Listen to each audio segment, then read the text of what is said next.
आर्यो stocks में आपका स्वागत है। आपके साथ मैं हूं अभिषेक सत्यवर्तम और मेरे साथ ही मेरी सहयोगी प्रियंका उपल।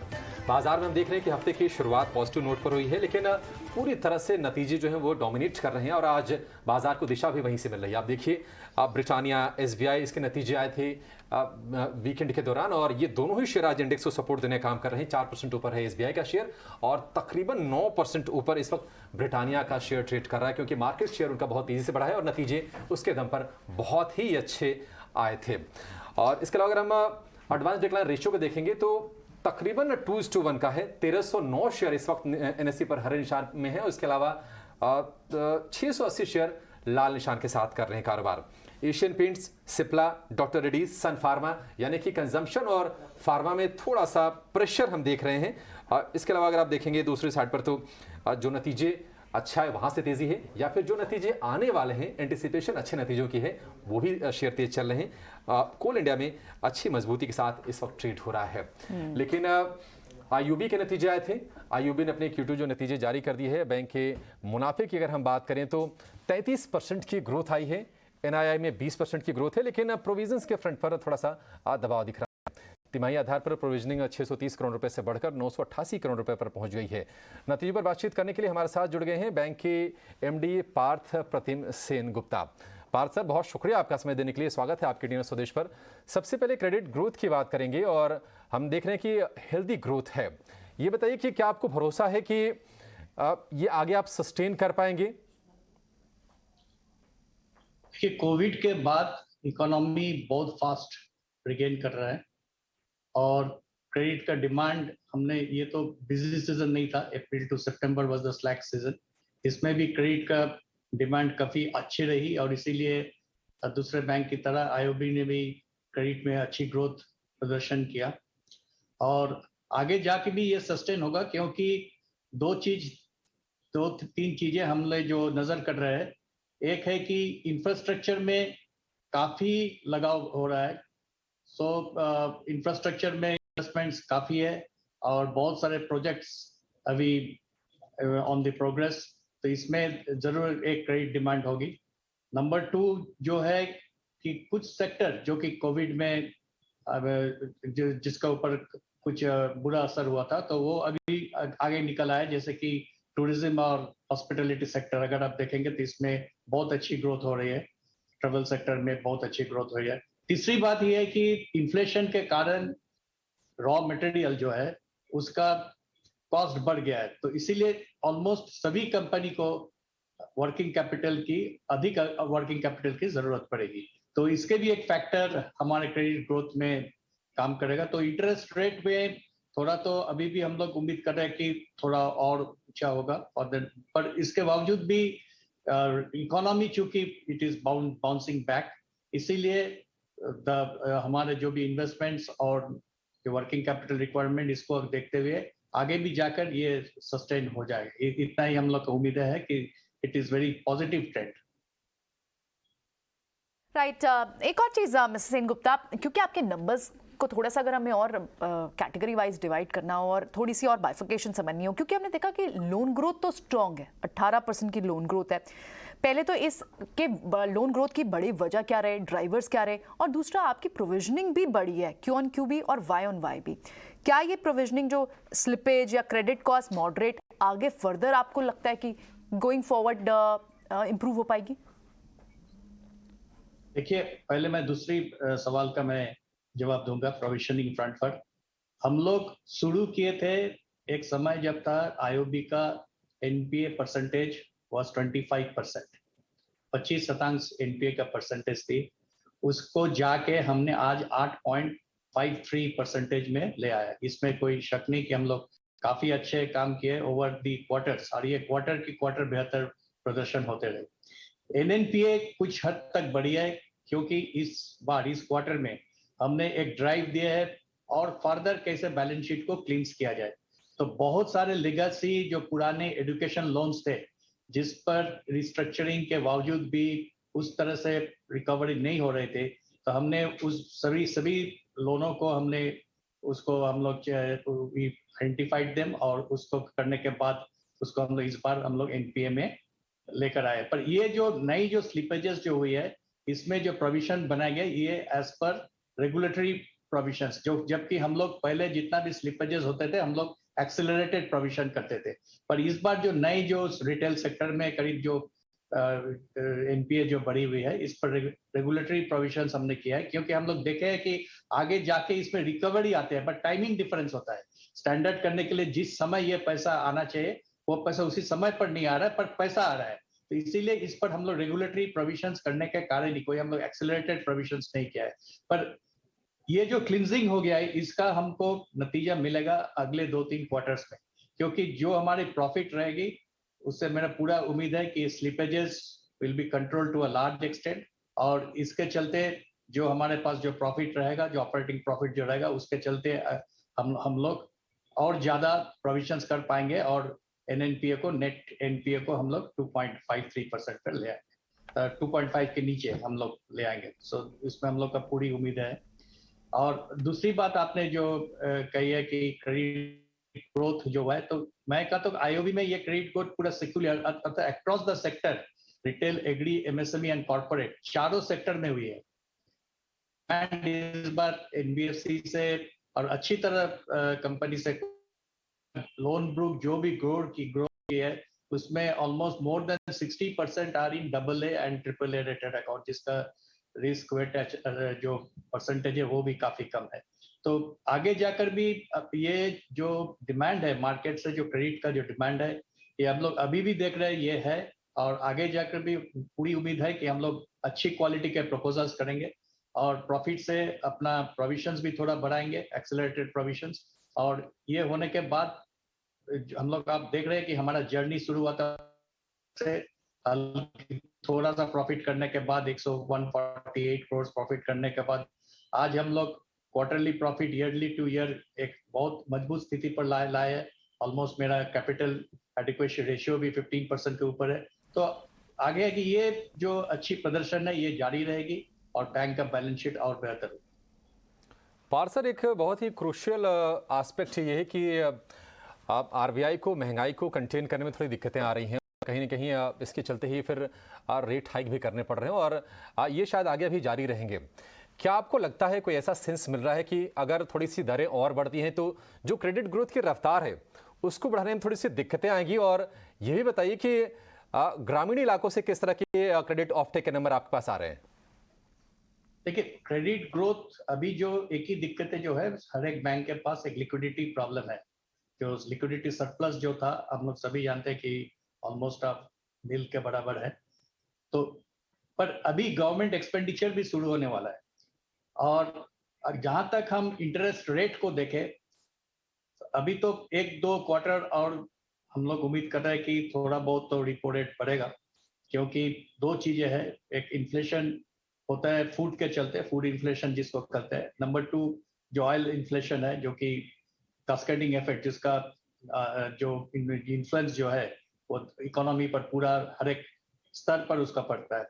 पर ये फूड इन्फ्लेशन, अब देखिए कि अभी विंटर फूड क्रॉप्स जब बाजार में आने लगेंगे, और इस साल मौसम काफी अच्छी रही उम्मीदों के अनुसार, सो ये फूड इन्फ्लेशन तो बहुत हद तक मॉडरेट हो जाएगा। और रही बात ये ऑयल इन्फ्लेशन का, ये निर्भर करेगा रशिया यूक्रेन वॉर इसके ऊपर। पर अगर हम देखेंगे पूरा ग्लोबल जो इंटरेस्ट रेट्स यहाँ पर जो बढ़ रहे हैं, तो शायद ये इन्फ्लेशन को कंटेन करने के लिए, और आरबीआई ने अभी पूरा उसने अपने ये भी किया है कि हम लोग अकोमोडेटिव स्टांस जो है उसको अभी विड्रॉ कर रहे हैं फॉर द टाइम भी। तो थोड़ा बहुत तो इस सब का असर रेट के ऊपर होगा, पर जो ग्रोथ इकोनॉमी में आया हुआ है, specially from the MSME sector, और आपका दूसरी जो बात है रूरल सेक्टर में भी, ये देखिए एग्रीकल्चर में भी काफी डिमांड अभी आ रहा है। गवर्नमेंट का जो नए नए स्कीम्स जो आ रहा है फॉर एग्री इंफ्रास्ट्रक्चर के लिए, उसमें भी बहुत सारे नए प्रोजेक्ट्स आ रहा है। आपका इथानॉल प्रोजेक्ट्स बहुत सारे आ रहे हैं। तो ये सब प्रोजेक्ट्स में काफी हद तक इन्वेस्टमेंट होगी। तो मेरे ख्याल से एक क्रेडिट का डिमांड बढ़ा रहेगा, और गवर्नमेंट का एक्सपेंडिचर स्टार्ट होते ही लिक्विडिटी का स्थिति थोड़ा बहुत आसान हो जाएगी। हाँ, डेफिनेटली सेंट्रल बैंक के लिए एक चैलेंज रहेगा, और हर एक बैंक के लिए एक चैलेंज रहेगा कि ये क्रेडिट ग्रोथ और साथ पे साथ लिक्विडिटी, इसको हम लोग कैसे मैनेज कर पाए, क्योंकि इंटरेस्ट रेट भी एक सहनीय स्तर पर हो। ऐसा नहीं हो कि ये एक इतना ऊंचा चले जाए जिस पर इन्वेस्टमेंट करना ही नामुमकिन हो जाए। ऐसा ऐसा नहीं होना चाहिए फॉर दैट ईयर, बट इसके चलते मेरे ख्याल से आरबीआई ने पूरी तरह जी। से काम राइट, एब्सोल्युटली, बिल्कुल। बहुत बहुत शुक्रिया आप मिस्टर सेन गुप्ता आज समय देने के लिए और रिजल्ट के बाद ये इंसाइट्स सारे शेयर करने के लिए बहुत बहुत शुक्रिया। इन्फ्लेशन के कूल ऑफ की बात तो खैर आरबीआई गवर्नर ने भी बात की थी कि नेक्स्ट ईयर से Q1 से आप कूल ऑफ होते हुए भी देखेंगे और वो रिफ्लेक्ट शायद बड़े बैंक्स के एमडी जो बात कर रहे हैं उससे एक सेंस भी मिल रहा है। लेकिन चलिए शो में शुरू करते हैं अब कॉलर से जुड़ने का सिलसिला। हमारे साथ 2 एक्सपर्ट्स हैं जो मदद करेंगे, आपकी टेक्निकल भी देंगे, फंडामेंटल नजरिया भी शेयर करेंगे और ये आप तरीका देख रहे हैं स्क्रीन पर सवाल पूछने का। आप चाहे व्हाट्सएप करें हमें या हमें कॉल करें, सोशल मीडिया हैंडल पर अपने सवाल भेजें। आपके सवालों को शो में जरूर शामिल करेंगे। आस्था जैन है और नीलेश जैन है हमारे साथ। Very quick reaction on the markets. पहले आस्था से ले लेते हैं, नीलेश से ले लेते हैं। नीलेश टेक्निकल देखते हैं। नीलेश, एक बार के लिए जिस तरह से बाजार डे ऑफ डे हाई हुआ है, आपको लग रहा है कि आज में पुल बैक दिख जाएगा? कल एक छुट्टी उससे पहले या फिर आज थोड़ा सा जो प्रॉफिट्स फ्राइडे की जो पोजीशंस बनी थी वो बुक कर ली है ट्रेडर्स ने और नई पोजीशन लेने में शायद थोड़ी सी जिट्रीनेस हो सकती है। अभी आप डाउ फ्यूचर्स को भी देखें तो वो लाल निशान में है। Very good morning to you Priyanka, Abhishek को। देखिए ओवरऑल अगर हम बाजार का स्ट्रक्चर देखें तो टेक्सचर काफी पॉजिटिव है। हालांकि ऊपरी स्तरों से हमने ऑलमोस्ट 100 पॉइंट की प्रॉफिट बुकिंग हमें देखने को मिली है, जो कि एक स्वाभाविक है एक अच्छे खासे रनअप के बाद। और एक कल हमें एक हॉलीडे भी है तो उसके पहले इस प्रकार का प्रॉफिट बुकिंग हमें अमूमन देखने को मिलता है। बट मेजर अंडरटोन अभी भी पॉजिटिव साइड में 18,000 का एक मेजर सपोर्ट है। अगर यहाँ से थोड़ी और गिरावट होती है तो वहां से हमें फ्रेश खरीदारी देखने को मिलेगी। और आई वोंट बी सरप्राइज अगर सेकंड हाफ में हम फिर से 18,200 को रिक्लेम करें, क्योंकि जिस हिसाब से बैंकिंग स्पेस में हमें बाइंग देखने को मिल रही है तो ओवरऑल थोड़ा सा प्रॉफिट बुकिंग और हो सकता है। बट सेकेंड हाफ में थोड़ा सा पॉजिटिव एक्शन में देखने को मिल सकता है। बैंक निफ्टी में देखें तो 41,800 आज भी पार नहीं कर पाया और वहीं से हमें ठीक वही लेवल पर एक triple top sort of formation बनने की तैयारी हो रही है। तो बैंक निफ्टी में 41,800 का पार करना बहुत जरूरी है और निचले स्तर पर 41,000 का काफी स्ट्रॉन्ग सपोर्ट भी है। तो यहाँ पे इन लेवलों पर थोड़ी गिरावट पे ही खरीदारी करें। लास्ट ईयर अगर वॉलेटिलिटी इंडेक्स पे भी नजर डालें तो 16 के आसपास है, काफी कंफर्ट जोन में है, बुल्स के कंफर्ट में है और ओवरऑल ब्रॉडर मार्केट में अच्छा परफॉर्मेंस देखने को मिल रहा है। तो अभी भी कहूंगा कि रणनीति बनानी चाहिए स्टॉक्स एंड सेक्टर स्पेसिफिक पर। इंडेक्स लेवल पर इन लेवलों पर कंफर्ट नहीं आ रहा है। ठीक है, इंडेक्स लेवल पर कंफर्ट नहीं है लेकिन स्टॉक्स में मौके होंगे और आपके अब जो स्टॉक्स हैं उस पर हम अपने एक्सपर्ट से बातचीत करेंगे। पंजाब से सुरेंद्र कुमार का सवाल है फेसबुक के जरिए। इनके पास है ओमेक्स की 32 शेयर 310 रुपए के भाव पर। काफ़ी पुरानी खरीद होगी क्योंकि हमने बहुत शार्प इसमें गिरावट देखी है ओमेक्स के शेयर में, लेकिन पिछले साल भर में काफ़ी ज़्यादा वोलेटाइल रहा है। नीलेश, आपसे ही व्यू चाहेंगे क्योंकि हमने देखा है कि उतार चढ़ाव के बीच जब भी शेयर 100 से 110 की रेंज में जाता है सप्लाई आ जाती है और शेयर फिर से नीचे आ जाता है। अब तो 85-86 रुपये के आसपास का भाव है। आपको कोई भरोसा कोई इस स्टॉक पर कि ये क्योंकि इनके भाव तो बहुत दूर हैं, आपको क्या लगता है क्या करना चाहिए इनको? Abhishek ji, ओमेक industries I guess इसका आप जिक्र कर रहे हैं जो कि लगभग 56 या 86 के आसपास अभी ट्रेड हो रहा है, राइट? जी, थोड़ा सा लिक्विड काउंटर है। अमूमन यहाँ पे वॉल्यूम एक्टिविटी काफी कम होती है और जिस हिसाब से स्ट्रक्चर्स पैन आउट हो रहा है हो सकता है यहाँ पे एक पुल बैक देखने को मिले। बट मेरी ओर से ये सलाह होगी कि पुल बैक पे इसे एग्जिट करने के बारे में सोचना चाहिए। जिस हिसाब से एक स्ट्रक्चरल डैमेज हमें देखने को मिला था कुछ समय पहले, लगभग 220 से 60 तक पहुंच चुका था काउंटर। अब 60 के लेवल से एक ग्रेजुअल अपमूव, एक ग्रेजुअल रिवाइवल हमें इस पर्टिकुलर काउंटर में देखने को मिल रहा है। तो मैं कहूंगा अगर 100-110 की रेंज में जाता है तब डेफिनेटली स्टॉक से एग्जिट कर लीजिए टाइम बिंग और कोई बेटर विकल्प पे शिफ्ट हो जाए तो बेहतर होगा। ऑलराइट, हमारे साथ अब एक कॉलर है, संदीप है पंजाब से फोन लाइन पर।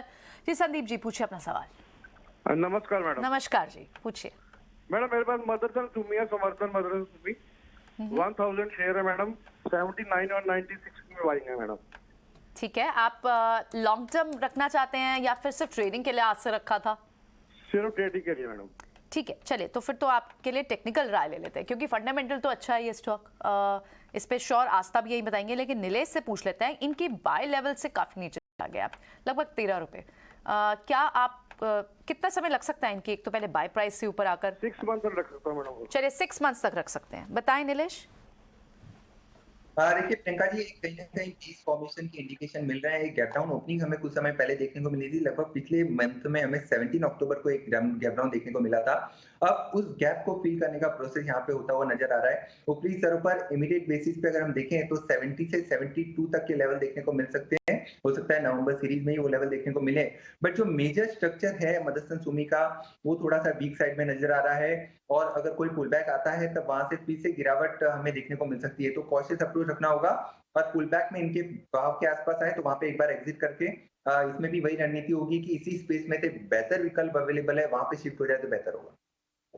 ठीक है, समर्थन मदरसन पर नीलेश की ये रहा। लेकिन आगे बढ़ेंगे, मध्य प्रदेश से शरद का सवाल लेते हैं। इन्होंने किया व्हाट्सएप, इनके पास है येस बैंक के 55,000 शेयर और भाव है 30 रुपए का। आस्था 30 रुपए का भाव, मतलब बहुत ही दूर लग रहा है तो देख के।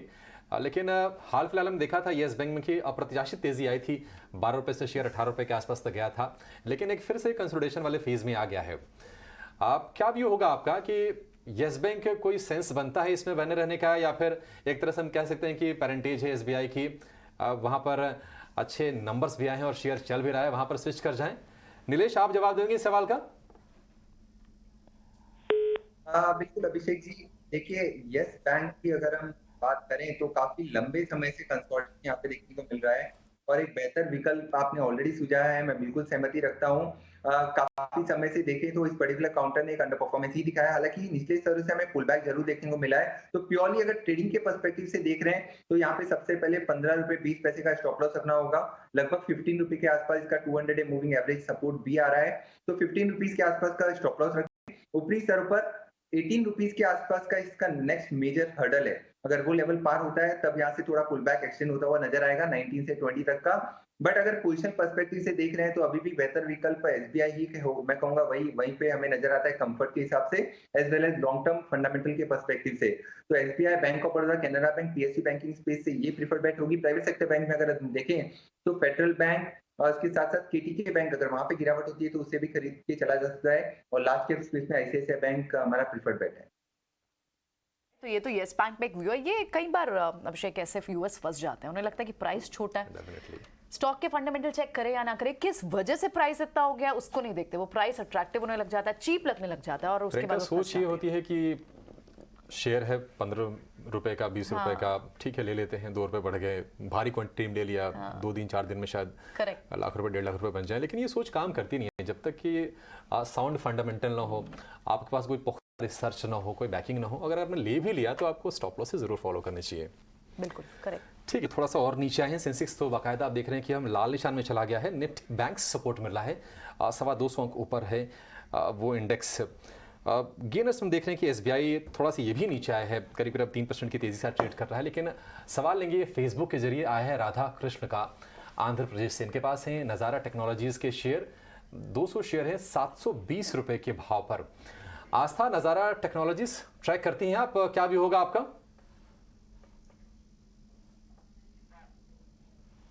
आज आस्था से बात ही नहीं हो पा रही है नज़ारा टेक्नोलॉजीज, लेकिन क्या शानदार मूव दिखाई स्टॉक ने। स्प्लिट हुआ, उसके बाद अब थोड़ा सा साइडवेव जरूर रहा है। एक बार चले नीलेश से इस पर राय ले लेते हैं। नीलेश, इनके लेवल्स कब तक लग रहा है आपको आ जाएंगे? देखिए प्रियंका, नीचे काफी अच्छी रिकवरी हमें जरूर देखते हैं, बट थोड़ा सा ज्यादा समय देना होगा इनको, क्योंकि रिसेंट जो करेक्शन आया है वो ठीक इसके 200 डे मूविंग एवरेज से ये करेक्शन आता हुआ नजर आ रहा है। तो 750 के लेवल जब तक ब्रीच ऊपरी स्तर पर नहीं होते हैं तब तक यहाँ पे थोड़ा साइडवेज कंसोलिडेशन में देखने को मिलेगा। हालांकि अच्छी बात यह है कि निचले स्तर पर मल्टीपल टाइम फ्रेम पे काफी स्ट्रॉन्ग सपोर्ट है, जो लगभग 590 के आसपास है। तो ठीक उन्हीं लेवलों के आसपास का स्टॉप लॉस रख के चल सकते हैं अगर ट्रेडिंग के पर्सपेक्टिव से लिया हुआ है तो। अगर थोड़ा सा लंबा नजरिया है, इनको 4 to 6 मंथ के टाइम पर्सपेक्टिव से होल्ड करके चल सकते हैं, तब यहाँ पे एक अच्छा खासा रिवर्सल हमें देखने को मिल सकता है। टेक्नोलॉजीज को लेकर नीलेश का ये व्यू। लेकिन अब इक्विटी मार्केट थोड़ा शिफ्ट करेंगे कमोडिटी मार्केट पर और लेकर आएंगी कमोडिटी की ABCD।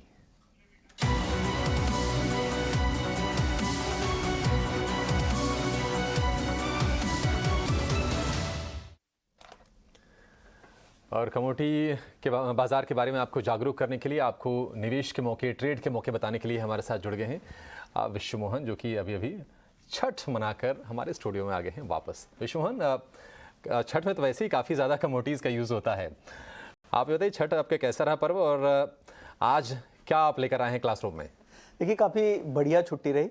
आज कमोडिटी की एबीसीडी में हम बात करने वाले हैं शुगर सेक्टर की। शुगर सेक्टर के बारे में सबसे पहले जो बेसिक चीज़ें हैं वो आपको बता दूं कि भारत दुनिया का सबसे बड़ा कंज्यूमर भी है और पिछले कुछ समय से ये बड़ा उत्पादक भी बन गया है। हालांकि ब्राज़ील अभी भी लीड कर रहा है क्योंकि वहाँ पर डाइवर्जन एथनॉल काफ़ी ज़्यादा होता है, इस वजह से भारत उत्पादन में ज़्यादा नंबर दिखा रहा है। इसके बाद ब्राज़ील, थाईलैंड, चीन, यूएस भी दुनिया के बड़े उत्पादक देशों में हैं चीनी के। और कंज्यूमर देश भारत से कौन से ऐसे देश है जहां पर सबसे ज़्यादा चीनी का इंपोर्ट किया जाता है? तो उसमें जो यूएई है, इसके अलावा यूरोपियन यूनियन के लिए भी काफ़ी एक्सपोर्ट होता है। इसके अलावा जो बांग्लादेश वगैरह है, जो आसपास की गल्फ कंट्रीज़ हैं, वहाँ भी काफ़ी मात्रा में यहाँ से एक्सपोर्ट किया जाता है। लेकिन खबर अब ये है कि भारत सरकार ने अब नए शुगर सीजन के लिए, जो 2022-23 का जो शुगर सीजन है, उसके लिए 60 लाख टन एक्सपोर्ट का कोटा तय कर दिया गया है। हालांकि बहुत सारी इंडस्ट्री का मानना है कि कोटा बहुत ज़्यादा नहीं है क्योंकि इस साल भी रिकॉर्ड उत्पादन का अनुमान है। इसमें का जो नया अनुमान आया है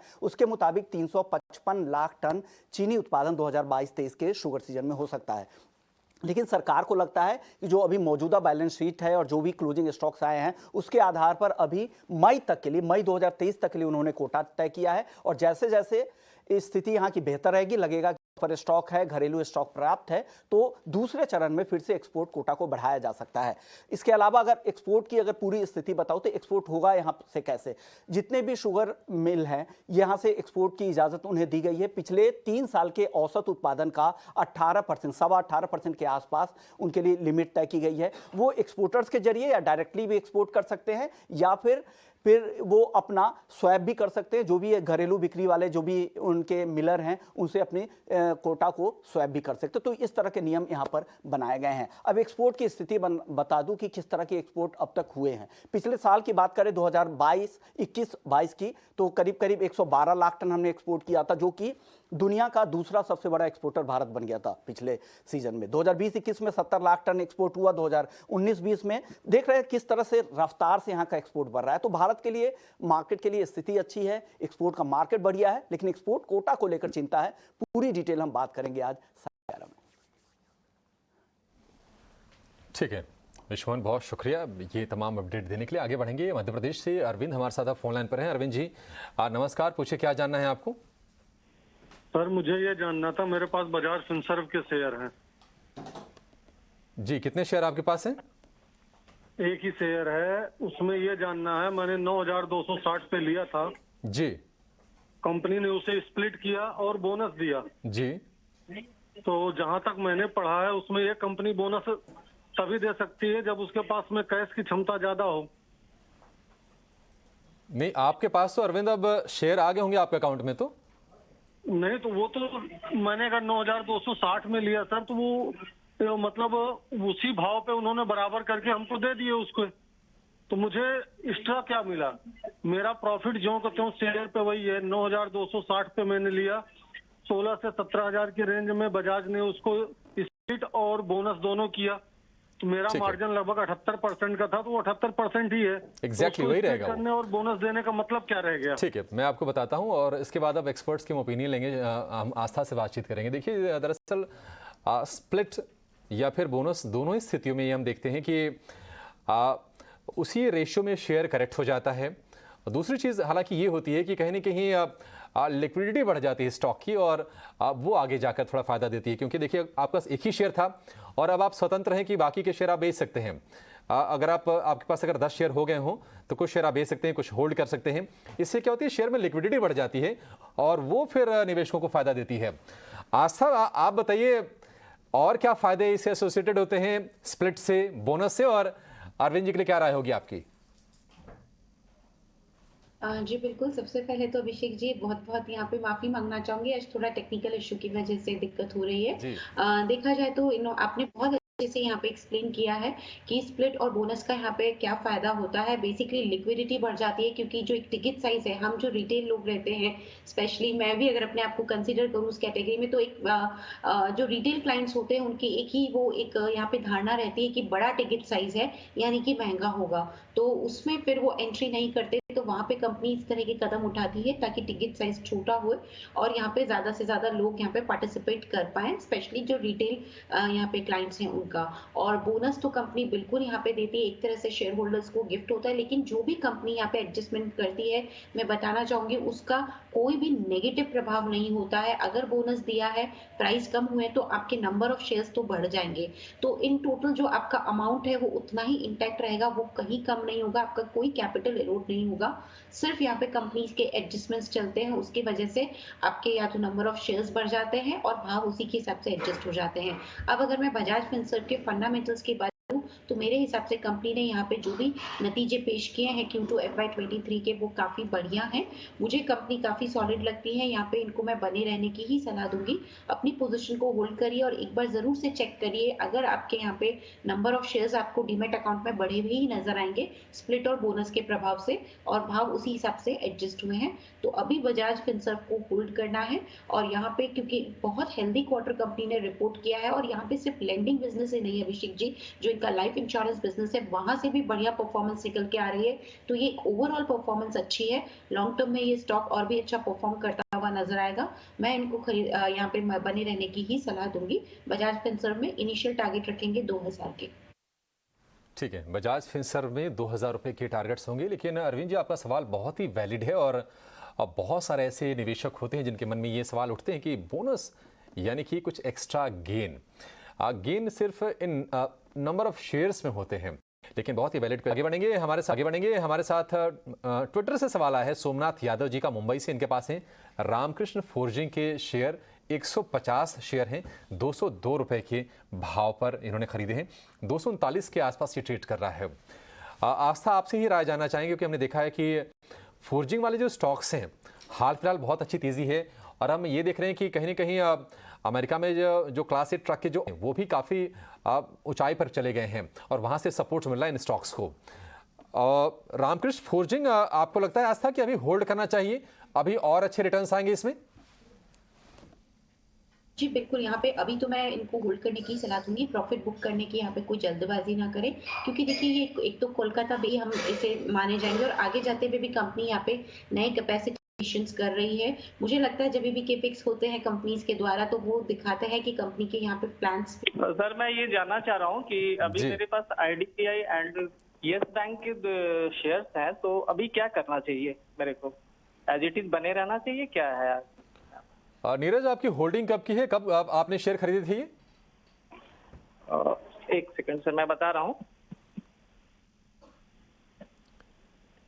IDBI बैंक है 38 शेयर 50 रुपए के भाव पर और यस बैंक है 85 शेयर 14 रुपए में लिया था, सितंबर में।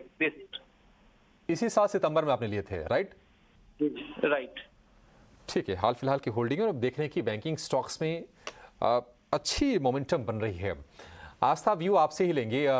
पहले IDBI बैंक की बातचीत करेंगे, फिर यस बैंक की बातचीत करेंगे। देखिए, अब क्रेडिट ग्रोथ के आंकड़े जो आ रहे हैं वो अच्छे आ रहे हैं, वो चाहे मिड कैप बैंक हो या फिर बड़े दिग्गज कॉर्पोरेट बैंक हो।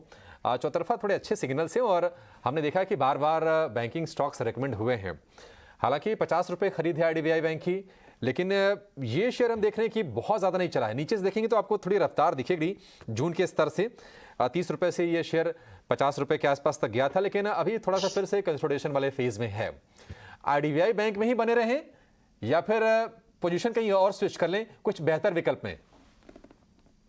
मैं इन्हें तो सलाह दूंगी कि यहाँ पे पोजीशंस चाहें तो थोड़ा सा पार्शियली अपनी पोजीशंस को कहीं और स्विच करेंगे तो बेटर रहेगा। IDBI banking sector as a whole काफी अच्छा लग रहा है और जिस तरह से आज भी हम देख रहे हैं SBI के नतीजों के बाद और या फिर हम देख रहे हैं पब्लिक सेक्टर बैंक में यहाँ पे बढ़िया फैंसी में बने हुए हैं, तो मेरे हिसाब से वहां पे भी एक पोजीशन यहाँ पे बनाई जा सकती है। तो मैं इन्हें सलाह दूंगी कि थोड़ा स्विच करके SBI में शिफ्ट हो जाए। मैं अभी भी इन स्तरों पे SBI में बहुत पॉजिटिव हूँ, लेकिन एकदम तुरंत स्विच नहीं होना क्योंकि आज SBI काफी तेज है। थोड़ा सा नीचे आता है 580-90 के जोन में तो बढ़िया खरीद के लेवल होंगे। यहाँ पे मैं 700 तक का टारगेट देख रही हूँ, तो मैं इन्हें सलाह दूंगी IDBI बैंक से ये चाहे तो SBI में स्विच हो जाए। दूसरी तरफ इनका सवाल शायद येस बैंक पे भी था। मेरे हिसाब से जो येस बैंक ने नतीजे यहाँ पे पेश किए थे वो इतने बहुत ज्यादा स्ट्रॉन्ग नतीजे तो नहीं थे, क्योंकि जो प्रोविजंस हैं वहां पे थोड़ा सा अर्निंग्स इम्पैक्ट हुए हैं प्रोविजंस को लेके, तो वो एक असर था जिसकी वजह से नतीजे बहुत ज्यादा यहाँ पे बढ़िया दिख नहीं रहे थे जैसे कि बाकी बैंकिंग स्टॉक्स ने यहाँ पे दिखाए हैं। लेकिन मेरे हिसाब से लॉन्ग टर्म में ये वापस से हमको परफॉर्म घटा हुआ नजर आएगा। तो लॉन्ग टर्म के लिहाज से येस बैंक पे बने रहें और IDBI को स्विच करें SBI में। ठीक है, तो दोनों ही बैंकों पर आपके लिए ये राय। चलिए, आरवी सिंह हमारे साथ हैं, फोन लाइन पर है। मिस्टर सिंह, पूछिए क्या जानना है आपको?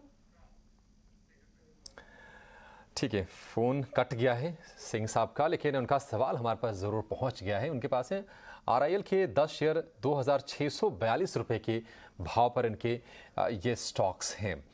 RIL हमने देखा है कि बहुत अच्छी रफ्तार दिखाई है निचले स्तरों से, और एक स्ट्रांग अब खबर ये आ रही है कि फाइनेंशियल सर्विसेज जो बिजनेस है उसको भी ये लिस्ट कराने की तैयारी में है, और उस वेंचर में अपने साथ जोड़ा है कंपनी ने KV कामत जी को इंडिपेंडेंट डायरेक्टर के तौर पर और नॉन एग्जीक्यूटिव चेयरमैन के तौर पर। आस्था, आपसे समझना चाहेंगे RIL, क्या आपकी राय होगी इस पर? क्योंकि हमने निचले स्तरों से इंडेक्स को भी सपोर्ट देते हुए शेयर को देखा है, 26 रुपए के आसपास का भाव है, हालांकि थोड़े से ऊपर भाव की इनकी खरीद है, लेकिन क्या निवेशित रहना चाहिए? जी बिल्कुल अभिषेक जी, मैं तो यहाँ पे काफी ज्यादा पॉजिटिव हूँ अभी भी इस स्टॉक के अंदर, और मेरे हिसाब से तो 2800 से 2900 के लक्ष्य तक यहाँ पे बिल्कुल रुका जा सकता है। जी बिल्कुल, आपने जो एक खबर का जिक्र किया वो तो यहाँ पे एक बढ़िया यहाँ पे एक ड्राइवर बना हुआ ही है ग्रोथ मोमेंटम आगे कंटिन्यू करने के लिए। उसके अलावा भी अगर मैं इनके बाकी वर्टिकल्स की बात करूँ, लाइक जियो की बात करूँ, तो ये कंटिन्यू कर रहा है नंबर 1 पोजिशन रिटेन करने में, क्योंकि रेवेन्यू मार्केट के अंदर, क्योंकि अभी इनका मार्केट शेयर काफी अच्छा हो चुका है। मेरे हिसाब से तकरीबन 45% के आसपास का इन्होंने यहाँ पे मार्केट शेयर गेन किया है। सिर्फ मैं अगर यहाँ पे जियो की ही बात करूँ तो डिजिटल सर्विसेज बिजनेस इनका काफी बढ़िया परफॉर्म करके दे रहा है। 5G नेटवर्क सर्विसेज पे भी इनका बहुत अच्छा यहाँ पे काम चल रहा है, और सबसे अच्छी चीज है कि रिटेल जो सेगमेंट है वहां पे भी बहुत बढ़िया रिकवरी हमें देखने को मिली है, और इम्पैक्ट जो पैंडेमिक बाहर आ चुका है वो क्वार्टर, तो वो भी इनके अच्छी खासी रेवेन्यू में यहाँ पे एक तरह से कंट्रीब्यूशन कर रहा है। तो सारे ही वर्टिकल्स अच्छे यहाँ पे लग रहे हैं। मेरे हिसाब से बिल्कुल बने रहना चाहिए 2800 से 2900 के लॉन्ग टर्म टारगेट्स के लिए। ठीक है, 2600 रुपये के आसपास ऑलरेडी है, 2800 से 2900 रुपये के लक्ष्य के लिए बने रहने की सलाह होगी RIL के शेयर में। दिल्ली से हैं फोन लाइन पर संजीव कुमार। संजीव जी नमस्कार, पूछिए क्या जानना है आपको? नमस्कार जी, मेरे पास J&K बैंक है जी 241 रुपये 50 पैसे का।